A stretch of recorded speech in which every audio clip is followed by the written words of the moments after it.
রোববার থেকে শুরু হচ্ছে বাংলাদেশ পাকিস্তান সিরিজের প্রথম টি-20। শ্রীলঙ্কা সিরিজ জিতে ইতিহাস গড়া টাইগাররা এই সিরিজও জিততে চায়। যদিও দুদলের সবশেষ সিরিজে বাংলাদেশকে ৩-০ ব্যবধানে হোয়াইট ওয়াশ করেছিল পাকিস্তান। শ্রীলঙ্কা থেকে বৃহস্পতিবার দেশে ফিরে আজও বিশ্রামে ছিল বাংলাদেশ। তবে প্রথম অনুশীলন সেশনে শুক্রবার অংশ নিয়েছে পাকিস্তান।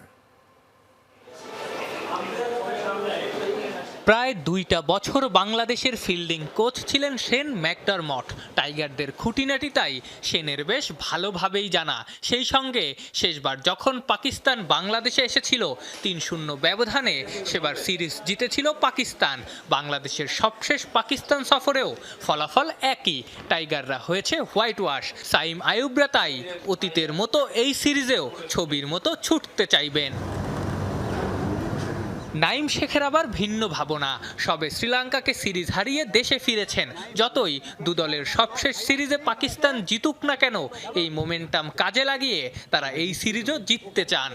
যেহেতু একটা উইনিং মোমেন্টাম নিয়ে আসছি, এটা আমরা ক্যারি করার চেষ্টা করবো। আর যেহেতু হোমে খেলা, আমরা মিরপুরে জানি সবাই নর্মালি যে মিরপুরে কেমন হয়।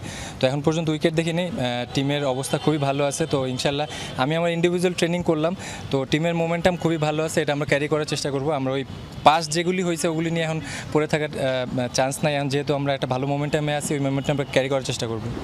পাকিস্তান সিরিজে সর্বাত্মক নিরাপত্তা দিতে প্রস্তুত বিসিবি।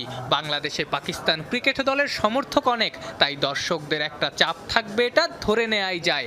সাম্প্রতিক সময়ে দেশের ক্রিকেট থেকে দর্শকদের আগ্রহ যেভাবে কমেছে, এই সিরিজে জয় পেলে সেই আগ্রহ কি আবারও আগের জায়গায় ফিরতে পারে? আমি জানি না যে ক্রিকেটের উপর থেকে দর্শকদের আগ্রহ হারায় গেছে কিনা, কিন্তু আমরা এখন যে মোমেন্টামে আছি এটা সবসময় ক্যারি করতে পারলে অবশ্যই আমাদের আগে যে ক্রেজি জিনিসটা ছিল ওইটা ইনশাল্লাহ ইন ফিউচারে দেখছি, এখনও আছে, ফিউচারে ইনশাল্লাহ থাকবে। শ্রীলঙ্কা থেকে ফিরে শুক্রবার বিশ্রামে ছিল বাংলাদেশ দল। শুধুমাত্র নাইম শেখ ব্যাটিং অনুশীলন করেছেন, আর জাকের আলী অনেক জিম সেশন। সিরিজের প্রথম ম্যাচ রোববার।